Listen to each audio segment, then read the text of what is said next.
সোনার কয়েনের কারবারের গড় বীরভূমের লাভপুরের হাতিয়া গ্রাম। এই গ্রামেই দীর্ঘদিন ধরেই নকল সোনার কয়েনের ব্যবসা চলছে। এবার সেই গ্রামেই ব্যাপক অশান্তি। কয়েন কারবারিদের দুই গোষ্ঠীর মধ্যে রাতভর চলে বোমাবাজি। মুরহাদ শেখ বনাম মনি শেখের দ্বন্দ্ব। এই দুই পক্ষই তৃণমূলের সঙ্গে যুক্ত। শনিবার সকালেও চলে দুই পক্ষের মধ্যে ব্যাপক বোমাবাজি। রাস্তায় বোমার দাগ স্পষ্ট, এলাকায় চাপা উত্তেজনা। বোমাবাজিতে তৃণমূলের মনি শেখের সমর্থকদের মধ্যে সাবির শেখ ও আলমগীর শেখের মৃত্যু হয়। আহত তিনজনকে সিউড়ি হাসপাতালে নিয়ে যাওয়া হয়েছে।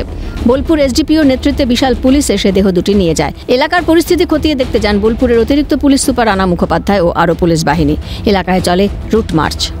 এখনো পর্যন্ত গ্রামে রয়েছে পুলিশ মোতায়েন এবং এখনো পর্যন্ত এই গ্রামবাসীরা আতঙ্কের মধ্যে রয়েছে এবং তাদের দাবি যে এখানে যেই সমস্ত দুষ্কৃতীরা অর্থাৎ যারা সিপিএমের সঙ্গে আগে যুক্ত ছিল তারা গ্রাম দখল করার জন্য এই গ্রামে আসেন এবং গোটা গ্রাম সারা রাত ধরে বোমাবাজি করে।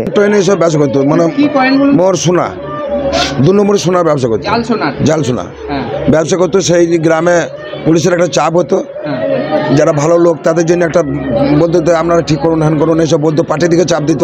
গোটা গ্রাম একজোট হয়ে তাদের জব্দ করে দিত। তারা গ্রাম ছাড়া হয়ে গিয়েছিল। গ্রাম ছাড়া হওয়া আমাদের 3 মাস আগে গ্রাম ছাড়া হয়েছে। তারপরে কালকে রাতে 400-500 হায়ার নিয়ে গ্রাম ঢুকেছিল। রাতে 1টার পরে ঢুকেছিল। বোম বাস্টিং প্রায় প্রচুর করে, প্রায় 1000 পিস বোম বাস্টিং করেছে ওরা।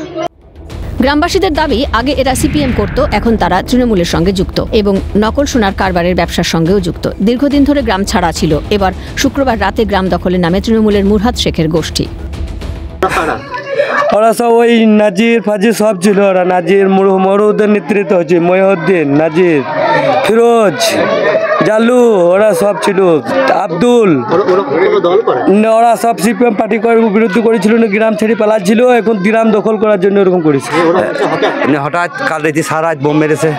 সারা রাত বোম মারার পরে তারপর বোম আবার বোম আবার ভেঙে দিয়ে আমার ছেলেকে ছুড়ে দিলে। এক জায়গায় বসেছিল আমার বেটাকে আর বাদলের বেটাকে মেরে দিলে। ওরা ওই বিপক্ষ সিপিএম থেকে এসেছে, সিপিএম থেকে লোক। একাংশের দাবি তৃণমূলের গোষ্ঠীদ্বন্দ্বে এই পরিণতি। সব দীর্ঘদিন ধরে টিএমসি পার্টি করি, আমরা রানা সিং এর নেতৃত্বে করি। খবর দেখা যাচ্ছে কোনো আসেন নাই, খবর রাতে দেখি কোনো পুলিশ আসেন নাই। রাতভর বোমা দেখেছে। বাড়িতে বোম মেরেছে আমাদের বাড়িতেও বোম মেরেছে। আমাদের সঙ্গে কিছু নয়, এই নিয়ে ঝামেলা কি। তারপর সকালে শুনলাম যে ঝামেলা মিটে গেছে। তারপর পরে এসে এরা ঘরে পাড়াতে কিংবা কোথাও ছিল বাস করছিল, এসে পিছন দিক থেকে এসে মেরেছে, বোম মেরেছে টিএমসি পার্টি। ঘটনায় শুরু রাজনৈতিক তরজা। লুঠের ভাগ নিয়ে মারামারি, এর সঙ্গে সিপিএম এর কোনো যোগ নেই দাবি সিপিএম নেতৃত্বের। লুঠের ভাগ নিয়ে মারামারি এবং একটা অংশ বোম বাঁধছিল মারামারি প্রস্তুতি হিসাবে, সেখানে মারা গেছে। সঙ্গে সিপিএম এর কোনো যোগ নেই। এত বোমা আসছে কোথা থেকে? এই ঘটনা কেন ঘটছে বারবার? এনআইএ তদন্তের দাবি বিজেপির। মারা গেছে তারা তৃণমূলের লোক এবং দুটো গোষ্ঠী তারা নিজেদের মধ্যে সোনার কয়েনকে কেন্দ্র করে মারামারি করেছে এবং বোমাবাজি করেছে বেশি করে। এখন প্রশ্ন হলো, এই যে বারবার বোমাবাজি এবং বোমার ফলে মানুষের মৃত্যু, এত বোমা আসছে কোথায়?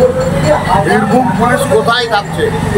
কেন বোমা উদ্ধার করতে পারছে না? আমি মনে করি এই ঘটনা নিরপেক্ষ তদন্তের জন্য এনআইএ তদন্ত হওয়া প্রয়োজন। অপরাধীদের কোনোভাবেই রেয়াত করা হবে না, লাভপুরের বিধায়ক অভিজিৎ সিনহার স্পষ্ট বার্তা। যদি দলের কেউ যুক্ত থাকে তার বিরুদ্ধে আইনানুগ ব্যবস্থা নেবে পুলিশ প্রশাসন।